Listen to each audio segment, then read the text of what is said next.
The morning started like any other on Azure Prime. Children played in crystal gardens, while their parents tended floating farms that fed 3 million souls. The twin suns cast golden light across the peaceful Vextai colony, and life felt safe. In this quiet corner of space, then the sky burned. Commander Thelvis was drinking his morning tea when the first plasma bolt struck. The cup shattered in his hands as the building shook. Emergency alarms screamed across the colony as massive ships descended from the darkness like black thunderclouds. "Sir, 12 Korthak dreadnoughts dropping out of hyperspace," his aide reported, voice cracking with fear. "They're targeting our orbital platforms." Thelvis rushed to the command center and watched in horror as their defenses died. Each orbital platform had taken years to build and housed thousands of workers. Now they exploded like fireworks, sending debris raining down on the cities below. The Korthak were known throughout the galaxy as merciless conquerors. They took worlds not for resources or territory, but simply because they could. Their black ships were symbols of death, and seeing 12 of them meant only one thing: Azure Prime was finished. "Incoming transmission from the lead vessel," reported Communications Officer Nelhar. The hologram flickered to life, showing a massive Korthak general with scarred flesh and burning red eyes. "I am General Mordak of the Korthak Empire.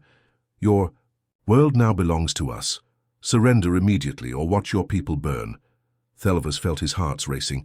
3 million innocent lives depended on his next words. But he knew the Korthak reputation. Surrender meant slavery. Resistance meant death. "We need time to consider your terms," Thelvis replied, trying to buy precious minutes. Mordak laughed, a sound like grinding metal. "You have 1 hour. Then, we begin the cleansing." The transmission ended, leaving the command center in terrified silence. Everyone knew what cleansing meant. The Korthak would burn every city, poison every water source, and hunt down survivors for sport. "Send distress signals on all frequencies," Thelvis ordered, though his voice carried no hope. Maybe someone will answer. The communications team worked frantically, broadcasting desperate pleas for help to every corner of known space. They called to the proud Altarian Republic, the wealthy Centauri Trading Federation, even the mysterious Void Watchers who rarely spoke to anyone. Minutes passed. Then hours. The silence stretched like a death sentence. "Any responses?" Thelvis asked, though he already knew the answer. Nelhar shook his head sadly. "Nothing, sir. The galaxy has gone quiet." Of course they had. Who would risk war with the Korthak Empire for one small colony? The great powers had their own worlds to protect. The smaller species couldn't match Korthak firepower. And the distant races probably didn't even know Azure Prime existed. As the deadline approached, Thelvis stared at the tactical display showing 12 black ships surrounding their world like vultures. His people trusted him to save them, but salvation wasn't coming. The galaxy had abandoned Azure Prime to its fate. The hour passed like a nightmare that wouldn't end. When General Mordak's deadline arrived, the Korthak didn't bother with warnings. They simply began killing. The first evacuation ship to die was the Morning Star, packed with 500 children from the eastern settlements. Commander Thelvis watched helplessly as Korthak fighters swarmed around the defenseless transport like angry wasps. Plasma cannons lit up space with deadly fire. "Morning Star to control," came the desperate voice of Captain Veltar. "We're taking heavy damage. Shields are failing. The children, oh gods, the children are screaming." The transmission cut to static. Another bright flash in space marked the end of 500 innocent lives. "Sir, we have 17 more evacuation ships requesting clearance to launch," reported Lieutenant Kexmora, her voice shaking. "Should I tell them to hold position?" Thelvis closed his eyes. If the ships stayed on the ground, the Korthak would eventually destroy them anyway. If they launched, they'd be shot down in minutes. So either way, everyone died. "Clear them for launch," he whispered. "At least give them a chance." One by one, the evacuation ships lifted off from Azure Prime's surface. Most were civilian transports never meant for combat. Some were old cargo haulers, pressed into service. A few were personal yachts belonging to wealthy families who thought money could buy them escape. The Korthak hunters treated them all the same way, as target practice. The transport's safe harbor made it furthest, almost reaching the edge of the system before Korthak interceptors caught up. The last transmission was from a young mother. "Tell my husband I tried to save the baby. Tell him I'm sorry." Then silence. In the command center, officers wept openly as ship after ship died on their screens. These weren't just tactical displays. They were friends, family members, neighbors, people who trusted their leaders to protect them. "Colony shields at 15%, reported the defense coordinator. "Primary generators are overloading. We've got maybe 10 minutes before total failure." The energy barriers protecting Azure Prime's cities flickered like dying candles. Each Korthak bombardment made them weaker. When they finally collapsed, nothing would stop the enemy from burning everything. Defensive positions report total loss. "Of orbital support," Lieutenant Kexmora said, reading from multiple incoming messages. "Ground batteries are out of ammunition. Infantry units are requesting evacuation, but..." She didn't need to finish. There was nowhere to evacuate to. The Korthak controlled the space around Azure Prime completely. Any ship that tried to leave would join the wreckage floating in orbit. Thelva stared at the tactical display, showing 12 massive Korthak dreadnoughts in perfect formation around his world. Each ship was 10 times larger than anything in the Colonial Defense Force. Their weapons could crack planets. Their armor could withstand anything Azure Prime possessed. "Sir," Kexmora said quietly, "the Korthak are hailing us again." General Mordak appeared on screen, his scarred face twisted in cruel satisfaction. "Your hour is over, Commander. Your people die beautifully. Are you ready to surrender, or shall we continue the entertainment?" Thelvas felt hope drain from his body like blood from a wound. No help was coming. No miracle would save them.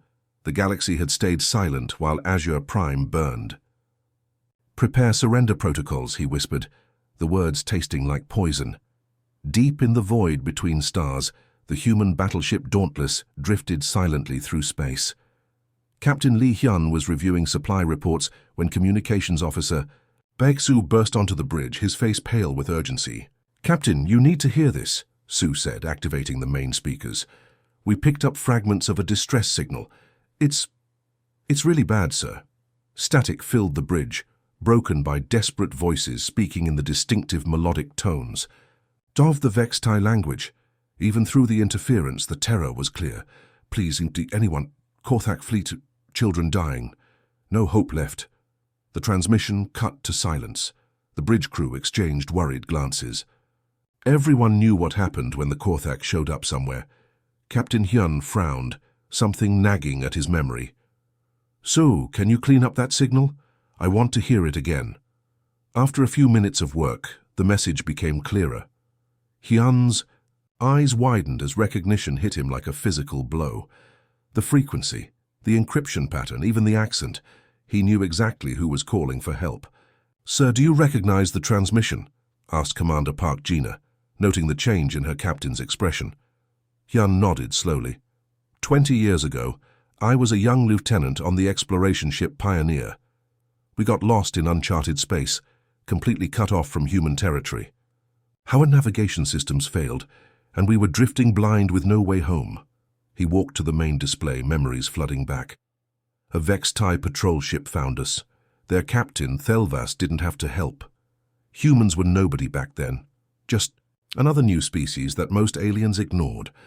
But he spent 3 days reprogramming our computers and sharing his star charts. He saved 43 human lives." The bridge fell silent as everyone absorbed this information. In the vast, cold galaxy, acts of genuine kindness between species were rare and precious. "This is the same Thelvas?" Park Jina asked quietly. "Has to be. Same voice, same call sign, same sector of space." Hyun's jaw tightened with determination. "He's calling for help and no one's answering." Park Jina pulled up the tactical display, her expression grim.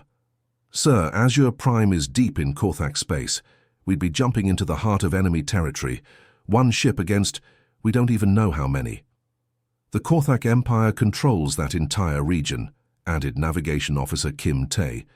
"If we go in there, we'll be completely alone. No backup, no support, no way out if things go wrong." The crew waited tensely for their captain's decision. Everyone knew the odds. The Korthak were the most feared military force in the galaxy. Their black ships had crushed dozens of civilizations. A single human battleship wouldn't even be considered a threat. But Hyun remembered something else from 20 years ago. After Thelvas had fixed their navigation systems, the Vextai captain had said something that stuck with him. In this cold universe, we must help each other, or we all die alone. The man calling for help saved my life and the lives of my crew, Hyun said firmly. He didn't ask for payment, he didn't demand trade agreements or political favors. He helped because it was right. He turned to his crew, seeing doubt and fear in their faces. These were good people, but they had families back. Home, they had lives to protect. I won't order anyone to come with me, Hyun continued. This is suicide and we all know it. But I'm going to Azure Prime. Set course for Azure Prime, he commanded. Maximum burn. The silence on the bridge stretched like a held breath. Captain. Hyun had just announced they were flying into the jaws of death and everyone knew it. Technical Officer Kim Tae pulled up the tactical analysis, his hands shaking slightly as he worked. Sir, according to our intelligence, a standard Korthak. Assault fleet consists of 12 dreadnoughts, Tae reported, his voice barely steady. Each one is 3 times the size of the Dauntless. Their weapons can punch through our armor like paper. The numbers appeared on the main screen, cold and unforgiving. 12 massive enemy ships versus 1 human battleship. The odds were so bad they were almost funny, if people weren't about to die. We've never faced Korthak technology in direct combat, added Weapons Officer Song Hai. Our simulations show their shields are 60% stronger than anything we've encountered. Their plasma cannons have twice the range of our railguns. Commander Park Gina studied the data with growing alarm. Captain, this isn't just suicide. This is impossible. We can't win against those odds. But Hyun's mind was already racing ahead, thinking like the tactical genius that had earned him command of humanity's most advanced warship. We don't need to win, he said quietly. We just need to buy time for the evacuation ships to escape. Engineer Choi Min looked up from his console, worry etched on his face. Sir, there's another problem. The experimental jump drive we installed last month, it's never been tested at full power. The theoretical calculations look good, but what? Hyun demanded. But if the quantum field destabilizes during the jump, we could be scattered across a dozen star systems, or worse, we might not come out of hyperspace at all. The bridge crew exchanged nervous glances. The new jump drive was supposed to be humanity's secret weapon, allowing ships to travel farther and faster than ever before. But using untested technology in a combat situation was asking for disaster. What's our success rate for a long-range jump? Hyun asked. Choi Min swallowed hard. Honestly, sir, maybe 70%, and that's assuming perfect conditions. In combat, with the drive under stress, 50-50 at best. Park Gina stepped forward. Captain, I have to ask, is this really worth it?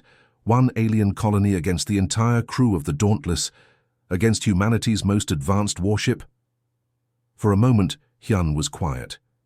He thought about the crew members who had families waiting at home. He thought about the classified technology aboard the Dauntless that could fall into enemy hands. He thought about the political disaster if humanity's newest battleship was destroyed on an unauthorized rescue mission. Then he remembered Thelvas, 20 years ago, guiding lost humans through dangerous space without asking for anything in. Return, yes, he said firmly. It's worth it. Because if we don't help people who need us, what kind of species are we? What kind of future are we building? He turned to address the entire crew over the ship's intercom. All hands, this is the... Captain, we're about to attempt something that's never been done before. We're going to jump into enemy territory and take on impossible odds. Anyone who wants to transfer to the escape pods can do so now. No questions asked, no shame attached. The bridge waited in tense silence. Not a single person moved. Then we'll test it now, Hyun replied to Choi Min's earlier warning. Prepare for emergency jump. We're going to war. The Dauntless vanished into hyperspace, racing towards certain death. The fabric of space-time screamed as reality tore apart above Azure Prime. What had been empty void suddenly blazed with twisted light and crackling energy. The experimental jump drive worked, but barely. The Dauntless emerged from hyperspace like a wounded animal, hull plates glowing red-hot from the violent transition. On the bridge, Captain Hyun gripped his command chair as the ship shuddered from the rough exit. Emergency alarms blared throughout the vessel, but they were alive and in one piece. That was more than anyone had expected. "Jump successful," reported Navigator Kim Tae, his voice filled with amazement. "We're in the Azure Prime system. All systems, mostly functional." "Tactical report," Hyun demanded, shaking off the disorientation. Weapons Officer Song Hae's face went pale as his sensors painted the terrible picture. 12 Korthak dreadnoughts in standard siege formation. They've got the planet completely surrounded. And sir, there's debris everywhere. Looks like they've been hunting evacuation ships. The main screen showed the horror. Pieces of destroyed civilian transports floating in space like broken toys. Each chunk of wreckage had been someone's home, someone's family, someone's hope for escape. "Lock weapons on the nearest dreadnought," Hyun ordered, his voice cold with fury. "Full spread maximum power." Down on Azure Prime, Commander Thelvers was preparing to broadcast his surrender when his sensors officer gasped. "Sir, massive energy signature appearing directly above us. Something's coming out of hyperspace." The Dauntless materialized like an avenging angel, its sleek hull bristling with weapons that immediately began tracking targets. For a moment, the entire system held its breath. Then, the human ship opened fire. Railgun rounds screamed across space at a significant fraction of light speed. Each projectile carried enough kinetic energy to level a city block. The Korthak dreadnought Bloodfang never had a chance to raise its shields. The human weapons punched through its armor like it was made of paper. "Direct hit on enemy vessel," Song Hae reported with grim satisfaction. "Their armor it's just gone. Massive hull breach on multiple decks." Aboard the Korthak flagship, General Mordak stared in disbelief as one of his dreadnoughts staggered under the unexpected assault. Atmosphere vented from huge holes in its hull and secondary explosions rippled along its length. "What in the void was that?" he snarled at his tactical officer. "Unknown vessel, sir. Single ship, much smaller than our dreadnoughts. But the weapon, I've never seen anything like them." Mordak's red eyes narrowed as he studied the newcomer. The ship was sleek and dangerous-looking, with a design he didn't recognize. Its weapons were already swinging toward his second dreadnought. "Impossible," he roared. "One primitive vessel dares challenge the Korthak Empire?" But even as he spoke, the human ship proved it was anything but primitive. Its weapons fired again, and another Korthak dreadnought shuddered under the impact. This time, the enemy managed to raise partial shields, but the human railguns simply punched through them like they weren't there. "Sir, that ship is using kinetic weapons," his tactical officer reported, voice shaking. "Pure mass drivers. Our energy shields aren't designed to stop solid projectiles moving at those velocities." The humans had arrived like demons from the void, bringing a kind of warfare the Korthak had never encountered. While the galaxy fought with energy weapons and plasma cannons, humans had perfected the ancient art of throwing rocks, really fast rocks. And it was working. The moment the first Korthak dreadnought staggered under human fire, Pilot Yang threw the Dauntless into a spinning dive that should have been impossible for a ship that size. The battleship twisted through space like a dancer, using the enemy's own massive bulk against them. "Fiang, what are you doing?" Commander Park Gina shouted as the ship corkscrewed between two Korthak vessels. "Something they won't expect," Yang replied through gritted teeth, fighting the G-forces that tried to crush him into his seat. "Their ships are built for overwhelming firepower, not maneuverability. They're too big to follow us into tight spaces." The Dauntless shot through the gap between two enemy dreadnoughts, so close that their shields sparked against each other. The Korthak captains, trained for traditional fleet combat, hesitated for precious seconds. In those seconds, Weapons Officer Song Hae struck. "Firing solution locked," Song Hae announced. But instead of targeting the ship's heavily armored fronts, he aimed for something else entirely, targeting their sensor arrays and communication dishes. Railgun rounds smashed into delicate equipment that the Korthak had never thought to heavily protect. Suddenly, half their fleet was flying blind, unable to coordinate attacks or even see where the human ship had gone. They're jamming our communications," reported a panicked Korthak officer aboard the flagship. "We can't talk to the other ships," but that wasn't all the humans were doing. Technical Officer Kim Tae had been busy uploading something nasty into the enemy systems through the communication channels they'd hacked. "Sir, I'm detecting massive system failures across their fleet," Tae reported, with a wicked grin. "Looks like their computers don't like our welcome gift." The gift was a computer virus that human programmers had designed specifically to attack alien systems.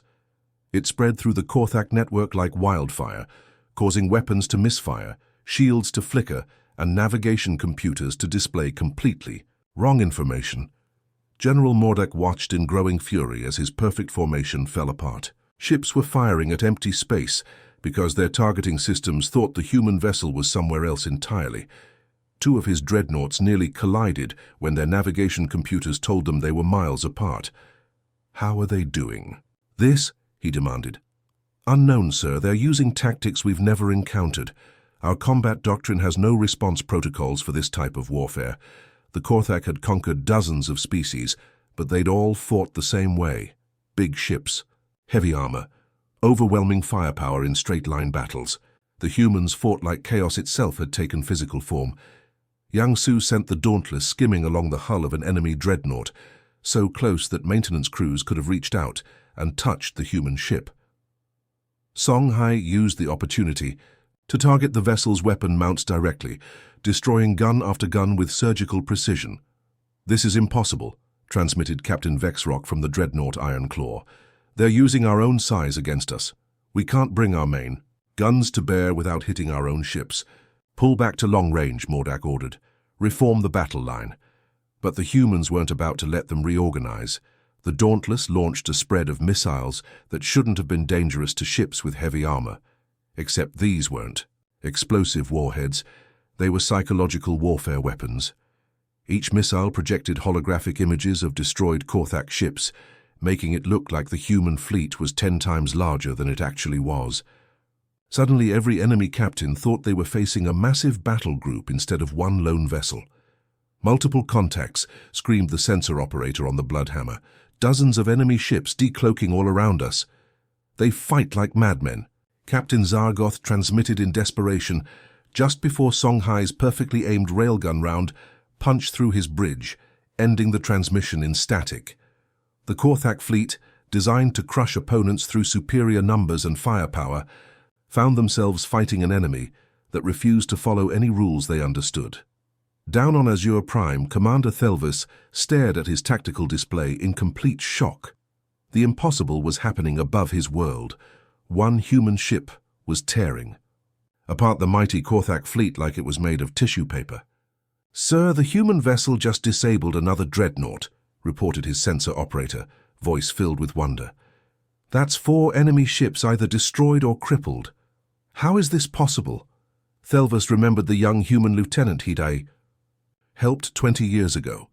Li Hyun had been polite, grateful, but unremarkable. Now that same human was commanding a ship that fought like nothing the galaxy had ever seen. "Sir," came another voice from across the command center, "we're receiving scattered transmissions from our defense fighters, the ones that went into hiding when the attack began. They're asking for orders." When the Korthak fleet had first arrived, a dozen Vex-type patrol ships had scattered into the asteroid belt, hoping to avoid detection. They were small, lightly armed vessels that couldn't possibly threaten a dreadnought, but watching the humans fight had given them something they'd lost hope. "Patch me through to all remaining ships," Thelvis ordered, his voice growing stronger with each word. "This is Commander Thelvis to all Vex-type vessels. 20 years ago, humans saved my life when I was lost in space. Today, they've come to save all of us." The communication channel crackled with responses from hiding places throughout the system. Fighter pilots who had given up hope suddenly found their courage returning. "Sir, we see the human ship," came the voice of Lieutenant Velmar from his tiny patrol craft. They're actually winning. 1 ship against 12, and they're winning." "Then let's make sure they don't fight alone," Thelvis replied. "All ships, follow the human vessel. Attack pattern Gamma, hit and run, just like we practiced. Use their chaos to cover our approach." One by one, Vex-TIE fighters emerged from their hiding spots. They were pathetically small compared to the massive dreadnoughts, but they had something the Korthak didn't expect: desperation and fury at seeing their families murdered. The first wave of Vextai fighters screamed out of the asteroid belt, following the Dauntless as it performed another impossible maneuver. While the human ship drew all the attention, the fighters struck at vulnerable points: engine exhausts, sensor arrays, weapon mounts. "Multiple small craft approaching," reported a panicked Korthak officer. "They're everywhere." General Mordak's perfect siege formation was collapsing into chaos. His ships couldn't target the human vessel without hitting each other, and now swarms of small fighters were attacking from every direction like angry insects. "Reform the battle line," he ordered desperately. "Pull back to minimum safe distance." But the humans had other ideas. Captain Hyun saw the Vextai fighters joining the battle and immediately adapted his tactics. Instead of fighting alone, he began coordinating with the local defenders. "Dauntless to Vextai fighters," came Hyun's voice over the communication channel. "Follow our lead. When we draw their fire, hit their flanks. Make them choose between targets." The combined fleet struck like a hurricane. The Dauntless would make a high-speed pass at one dreadnought, forcing it to turn and focus all weapons on the human ship. In that moment of distraction, Vextai fighters would swarm another vessel from behind, their small weapons finding gaps in armor that the massive ship couldn't cover. "This is madness," transmitted Captain Kexivor from the dreadnought Dark Vengeance. "We're being overwhelmed by insects." The Korthak ships were designed to fight other dreadnoughts in orderly battle lines, trading massive volleys of fire until one side was destroyed. They had no doctrine for dealing with an enemy that refused to fight fair, that used speed and cunning instead of brute force. 3 Korthak dreadnoughts, their systems failing and crews panicking, made the decision that no Korthak ship had made in over a century. They ran. "Sir, 3 enemy vessels are jumping to hyperspace," reported Weapons Officer Song Hai with amazement. "They're retreating." The tide had turned completely. What started as a hopeless siege had become a rout, all because one human ship had refused to let good people die alone. The silence in space above Azure Prime was almost peaceful after hours of violent combat. Wreckage from 9 Korthak dreadnoughts drifted slowly among the stars, while the 3 surviving enemy ships had fled into hyperspace like frightened animals. The mighty Korthak Empire, feared across the galaxy, had been broken by a single human, Warship. Commander Thelva stood in his command center, still struggling to believe what he'd witnessed. His world was saved, his people were alive, and it was all because of one species that most of the galaxy barely knew existed. "Sir, we're receiving priority transmissions from across known space," his communications officer reported, voice filled with amazement. "The Altarian Republic, the Centauri Federation, even the Void Watchers. Everyone wants to know what happened here." The news was spreading faster than light itself, carried by quantum communication networks that spanned the galaxy. The impossible story of Azure Prime was becoming legend, even as rescue ships began searching for survivors. On the bridge of the Dauntless, Captain Hyun was coordinating the rescue efforts when similar messages began flooding his communication systems. Every major power in the galaxy suddenly wanted to talk to humanity.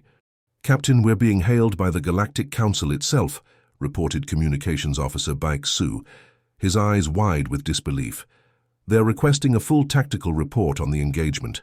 Hyun almost laughed. 24 hours ago, the Galactic Council wouldn't have taken humanity's calls.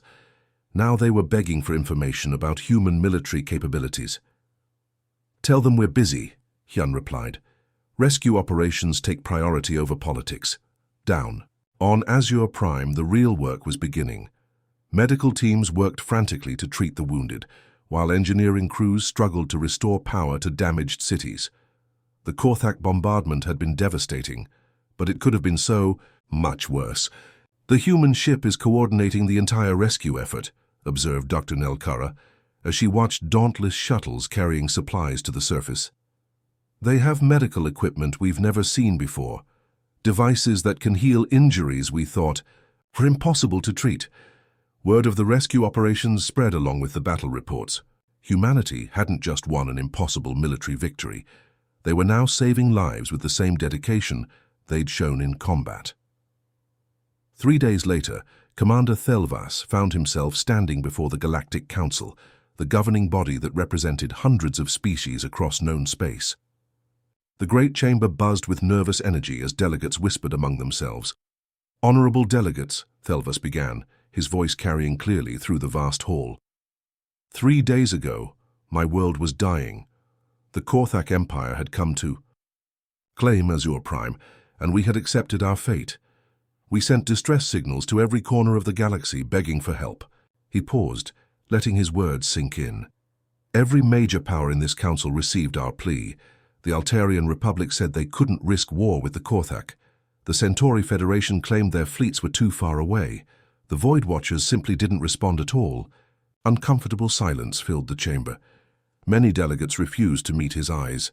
But one species answered, Thelvas continued, his voice growing stronger. Humans. A people that most of you barely acknowledge, that many consider primitive. Newcomers, they heard our call and came. 1 ship against 12, impossible odds, certain death. The chamber was completely silent now. "We owe humanity a debt beyond measure," Thelvas declared. "They came when no one else would. They fought when victory was impossible. They saved 3 million lives because it was the right thing to do." As Thelvas finished speaking, something unprecedented happened in the Galactic Council.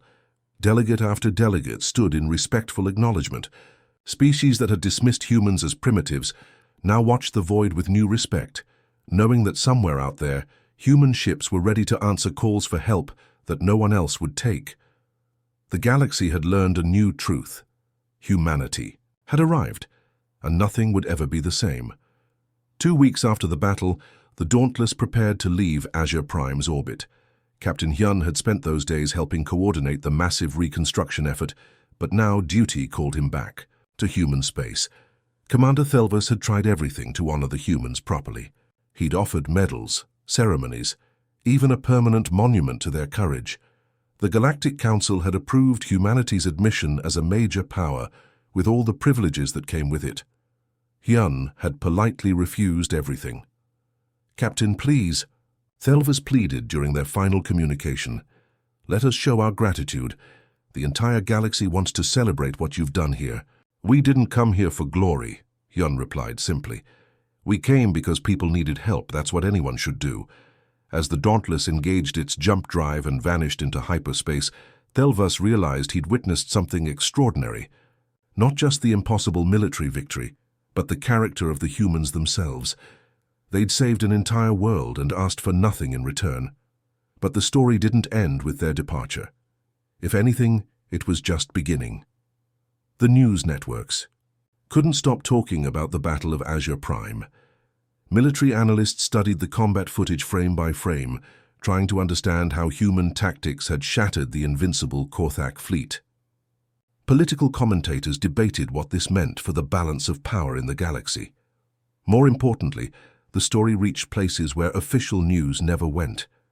In the slave camps of the hegemony, whispered conversations spoke of a new hope. On worlds crushed under imperial rule, resistance fighters shared bootleg recordings of the battle. "Did you hear?" A young rebel on Nexus 7 asked his companions. "The humans came. 1 ship saved an entire world from the Korthak." "Impossible," scoffed an older fighter. "No one stands up to the Korthak and lives. See for yourself," the young man replied, activating a hidden datapad that showed grainy footage of the Dauntless dancing between enemy dreadnoughts. They didn't just stand up to them, they won. Word spread through the underground networks that connected oppressed peoples across the galaxy. The story grew with each telling, sometimes becoming exaggerated, but the core message remained the same. Somewhere out there, humans were willing to fight impossible odds for strangers. In the darkest corners of space, people who had given up, hope began to whisper, "The humans will come." The effect on the Korthak Empire was immediate and dramatic. General Mordak, survivor of the Azure Prime disaster, found himself facing a military tribunal. "Explain to us," demanded Fleet Admiral Gextar, "how 12 dreadnoughts were defeated by a single enemy vessel." Mordak's scarred face twisted with A remembered humiliation. They fight like nothing we've ever encountered. Our tactics, our formations, our weapons, none of it worked against them. They turned our own strengths into weaknesses. And your recommendation? Avoid human space at all costs, Mordak replied without hesitation. Mark their territory as a no-engagement zone. Some battles are not worth fighting. The order went out across the Korthak fleet. Human ships were to be avoided unless absolutely necessary. The empire that had conquered dozens of species now gave one particular region of space a very wide berth. Other powers took notice too. The hegemony quietly moved 3 battle groups away from sectors near human territory. The corporate alliance began sending diplomatic feelers, hoping to establish trade relations before humanity became too powerful to ignore. But perhaps the most significant change happened in the offices of the Galactic Rescue Service. The organization, supposedly responsible for responding to distress calls across known space. For decades, they'd avoided dangerous situations, claiming limited resources and political complications. Now, facing public embarrassment over their failure to help Azure Prime, they quietly began changing their policies. If humans were willing to risk everything to save strangers, perhaps other species should follow their example. The galaxy had learned a fundamental truth about humanity. When justice called, they would answer. And in a universe full of darkness, that knowledge changed everything.